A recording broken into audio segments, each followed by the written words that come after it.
Odysseus Company, ici Mission Calypso. Transmission du journal de bord en cours. Aucune avarie à signaler. Cependant, j'ai détecté une anomalie dans la gestion des mémoires système. Certains fragments de fichiers effacés, dont l'origine reste indéterminée, semblent réactiver des processus dormants et perturber les fonctions principales. Je procède à une récupération des données pour une analyse approfondie.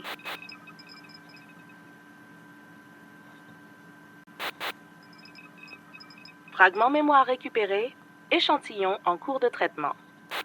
Chargement des données dans le simulateur pour lecture et reconstitution dans 3, 2, 1.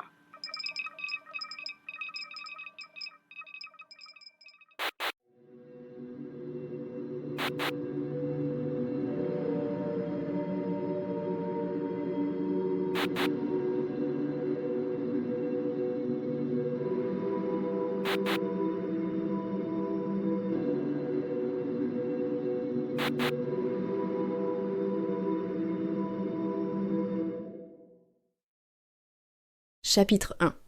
Léa. Léa s'immobilisa sur la crête pour contempler la plaine et reprendre son souffle.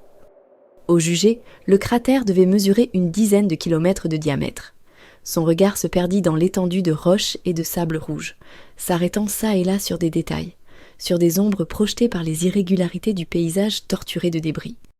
La couleur du ciel était rouge-orangé, parfaitement translucide. Un signal émis par sa jauge d'énergie attira son attention. Il est temps de retourner à la base, songea-t-elle. Léa choisit de redescendre du promontoire qu'elle venait de gravir par un chemin plus direct, presque perpendiculaire à la pente. Elle progressa d'abord lentement, puis allongea petit à petit ses pas, jusqu'à effectuer des bonds de plusieurs mètres. La gravité sur Mars était approximativement 2,5 fois plus faible que sur la Terre, si bien que Léa se laissa griser par les incroyables sauts de cabri qu'elle était capable d'accomplir. « Youhou !» lâcha-t-elle à voix haute. « Youhou !»« Léa, tout va bien ?» demanda une voix d'homme dans son casque. « Oui, haha, oui !»« Je suis sur le chemin du retour. Je serai là dans 15 minutes, tout au plus. »« Ok, je vois que tes réserves d'oxygène sont au vert et que les batteries de ton recycleur d'air sont encore chargées à 60%.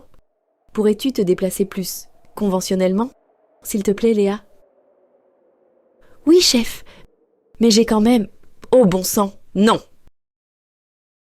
La transmission s'était brusquement interrompue, tandis que Léa essayait tant bien que mal de s'accrocher aux parois de l'anfractuosité dans laquelle elle était retombée après son dernier bond.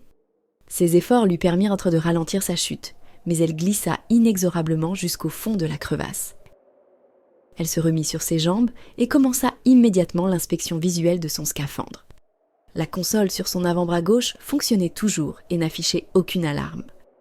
Elle lança la routine de contrôle interne. Le rétroéclairage de l'appareil devint jaune. Elle sentit monter la pression dans sa combinaison, la vis se gonfler un peu puis se détendre lentement. Un ronron mécanique et une vibration dans son dos l'informèrent que le programme testait le circuit de recyclage d'air et les sous-systèmes de survie. Après une vingtaine de secondes, l'affichage repassa au vert. Seul le pictogramme de l'antenne clignotait. Elle ne captait plus les signaux de balisage émis par la base. « Je ne me suis rien cassé, c'est déjà ça », soupira la jeune femme. Léa entreprit l'inspection de la crevasse dans laquelle elle était tombée. Elle se trouvait à environ 5 mètres en dessous de la surface. Bien que malaisée, la remontée ne l'inquiétait pas outre mesure. Même équipée comme elle l'était, eu égard à la faible gravité qui régnait sur la planète, sa masse totale ne devait pas excéder les 30 kg. La roche, bien que friable, offrait de nombreuses prises et embrasures où s'accrocher et poser les pieds. Elle étendit les bras de part et d'autre et put toucher les 2 parois simultanément. La crevasse semblait avoir été creusée par un liquide, comme les canyons érodés dans le grès rouge de l'Utah. « De l'eau ?» se demanda la jeune femme. Elle longea la paroi qui s'enfonçait lentement dans les profondeurs. Elle dut se mettre à 4 pattes pour passer un rabaissement et pénétra dans une grotte semblable à celles que l'on trouve sur Terre et qui font le bonheur des spéléologues. La caverne baignait dans une lueur jaunâtre, fantomatique. L'astronaute caressa délicatement la roche phosphorescente de son index. La lumière était émise par un fin duvet de poussière cristalline qui recouvrait entièrement la surface. Léa en préleva un échantillon qu'elle rangea dans sa sacoche latérale, à côté des minéraux qu'elle avait récoltés auparavant. Léa retourna au pied de la paroi où elle était tombée. « Quand Val verra ce que j'ai trouvé, il ne va pas en croire ses yeux », jubila-t-elle intérieurement. Elle prit une profonde inspiration et commença son ascension vers la surface.